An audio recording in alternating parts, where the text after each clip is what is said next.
5 4 3 2 1 الحمدللہ رب العالمین والصلاة والسلام علی سید المرسلین وعلی آلہ وصحبہ اجمعین۔ قواعد زبان قرآن حصہ دوم کا سبق نمبر 192۔ پچھلے سبق میں ہم نے بتایا تھا کہ 5 صورتیں ایسی ہوتی ہیں جس میں مبتدا کو پہلے لانا لازمی اور ضروری ہوتا ہے۔ آج ہم بات کریں گے خبر کی، یعنی پریڈیکیٹ کے بارے میں بات کریں گے۔ تو اس بارے میں 3 باتیں ذرا ذہن میں رکھ لیجئے۔ نمبر 1، خبر عموماً مؤخر کی جاتی ہے اور مبتدا کے بعد آتی ہے، جیسے اللہ احد، اللہ مبتدا ہے، احد خبر ہے۔ دوسری بات یہ کہ بعض اوقات خبر کو مقدم کرنا جائز ہوتا ہے، یعنی تقدیم و تاخیر کی دونوں صورتیں مساوی ہوتی ہیں۔ اچھا، بعض اوقات تیسری بات یہ کہ بعض اوقات البتہ خبر کو خلاف قاعدہ مقدم کرنا لازمی اور ضروری ہو جاتا ہے۔ تو اب یہاں ذرا ہم دیکھیں گے، مثالوں کے ذریعے سے سمجھنے کی کوشش کریں گے کب خبر کو مقدم کرنا جائز ہوتا ہے اور کب لازمی اور ضروری ہوتا ہے۔ تو خبر مقدم جائز، بعض صورتیں جس میں خبر کو مقدم کرنا جائز ہوتا ہے، جیسے آپ کہتے ہیں فی الدار محمد اور محمد فی الدار۔ ان دونوں مثالوں میں فی الداری خبر ہے، ایک میں مقدم ہے اور دوسرے میں مؤخر ہے۔ دونوں صورتیں جائز ہیں، معنی پر کوئی اثر نہیں پڑتا، یعنی گھر میں محمد ہے اور محمد گھر میں ہے، فی الدار محمد یا محمد فی الدار، دونوں چیزیں جائز ہیں، لیکن محمد اس میں مبتدا ہے اور فی الداری خبر ہے اس میں۔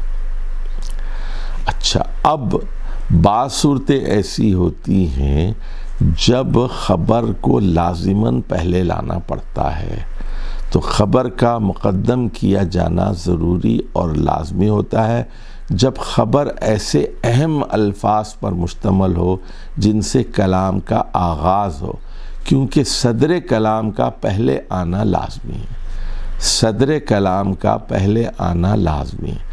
جیسے ذیل کی مثالوں میں اسماء استفہام سے کلام کا آغاز ہوا ہے، اور یاد رکھیے اسماء استفہام ہمیشہ صدر کلام بنتے ہیں۔ کیف، انا، متی، این، ایانا ظرف کے معنی میں بھی استعمال ہوتے ہیں، اس لیے ہمیشہ خبر بنتے ہیں۔ ان کو مؤخر اس لیے نہیں کیا جا سکتا کہ اسماء استفہام ہمیشہ صدر کلام کی حیثیت سے جملے کے آغاز میں آتے ہیں۔ صرف من اور ما استفہام کے معنی میں مبتدا بنتے ہیں۔ دیکھیے مثالیں یہاں، این الکتاب، این الکتاب، تو کتاب کہاں ہے؟ این الکتاب، تو این خبر مقدم ہے اور الکتاب مبتدا مؤخر ہے۔ اسی طرح قرآن میں ہے، دیکھیے سورہ قیامہ میں، این المفر، این المفر، تو جائے پناہ کہاں ہے، فرار کی جگہ کہاں ہے؟ تو این یہ خبر مقدم ہے اور المفر مبتدا ہے جس کو مؤخر کیا گیا۔ متی الامتحان، امتحان کب ہے؟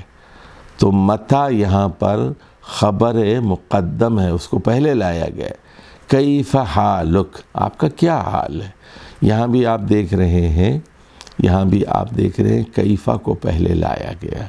اسی طرح سورۃ الذاریات میں ہے ایان یوم الدین، ایان یوم الدین، تو یہاں بھی آپ دیکھ رہے ہیں کہ جزا و سزا کا دن کب ہوگا۔ تو یہ سب اسماء استفہام ہیں اور ان کا اور یہ خبر کی صورت میں آئے ہیں، تو خبر ایسی صورت میں پہلے لائی جائے گی، اس کا مقدم ہونا ضروری ہے۔ دوسری صورت یہ ہے کہ جب خبر جار مجرور پر مشتمل ہو اور مبتدا نکرہ ہو تو خبر کی تقدیم ضروری ہے۔ اب دیکھیے کہ لِكُلِّ قَوْمٍ ہاد، سورہ رعد کی آیت نمبر 7 ہے، لِكُلِّ قَوْمٍ، تو لِكُلِّ قَوْمٍ جار مجرور ہے، جار مجرور ہے نا، لِكُلِّ قَوْمٍ یعنی ہر قوم کے لیے، ہادن، ہادن اصل میں مبتدا مؤخر ہے اور نکیرہ ہے۔ ہر قوم کے لیے ایک ہادی ہوتا ہے، ایک رہنما ہوتا ہے، ایک رہنمائی کرنے والا ہوتا ہے۔ اچھا دیکھیے، اس لیے خبر یہاں پر شبہ جملہ کی صورت میں آئی ہے، جار مجرور کی صورت میں آئی ہے، اس لیے اس کو پہلے لایا گیا ہے، اور ہادن مبتدا ہے، مؤخر ہے اور نکیرہ ہے۔ اسی طرح حدیث میں یہ بات کہی گئی، فی کلی کبد رطبۃ، فی کلی کبد رطبۃ اجر، تو ہر جگر تر میں اجر رکھا گیا ہے، فی کلی کبد رطبۃ، یعنی مطلب یہ ہے کہ آپ کتے کو پانی پلائیں، بلی کو پانی پلائیں، انسان کو پانی پلائیں، ہر پیاسے کو پانی فراہم کرنا، اس سے آپ کو اجر ملے گا۔ تو یہاں فی کلی کبد یہ کیا ہے؟ جار مجرور کی شکل میں شبہ جملہ ہے، اور اس کو پہلے لایا گیا ہے، حالانکہ خبر ہے، اور تو اصل میں اجرن تو مبتدا ہے، لیکن مبتدا مؤخر ہے اور نکیرہ ہے۔ تو قاعدہ کیا ہوا کہ اگر مبتدا نکیرہ ہو اور جار مجرور پر مشتمل خبر ہو تو خبر کی تقدیم ضروری ہوتی ہے۔ اچھا، اسی طرح دیکھیے، جب خبر ظرف پر مشتمل ہو اور شبہ جملہ کی صورت میں ہو اور مبتدا نکیرہ ہو تو خبر کا پہلے آنا ضروری ہے۔ اب جیسے مثال کے طور پر سورۃ یوسف کی آیت نمبر 65 ہے، وَفَوْقَ كُلِّ ذِی علم، تو یہ خبر ہے، فوق کل ذی علم، ذی علم علم والا، کل ذی علم ہر ذی علم والا، وفوق کل ذی علم، تو یہ ظرف ہے، اور یہاں مرکب اضافی کی شکل میں فوق کل ذی علم، ہر علم والے کے اوپر ایک علم والا ہے، علیم، اس سے بڑا علم والا ہے۔ تو یہ عالم ہے، عالم سے بڑا عالم ہے، اس سے بڑا عالم ہے، اس سے بڑا عالم ہے، اس سے بڑا ہے، تو ہر علم والے کے اوپر ایک بڑا عالم ہے، وَفَوْقَ كُلِّ ذِی عِلْمٍ عَلِيمٌ۔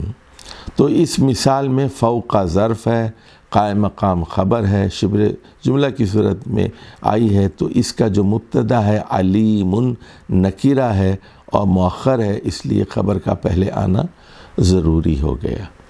چوتھی صورت یہ ہے جب خبر کو مبتدا میں محصور اور محدود کرنا مقصود ہو، یعنی حصر کا مفہوم مطلوب ہو تو خبر کو مقدم کیا جاتا ہے، جیسے جب مبتدا الا کے بعد آئے تو عربی زبان میں کہتے ہیں کہ ما خاسر الا الکسلان، ما خاسر الا الکسلان، نہیں ہے نقصان اٹھانے والا، ما خاسر الا الکسلان، مگر وہ جو کاہل ہے۔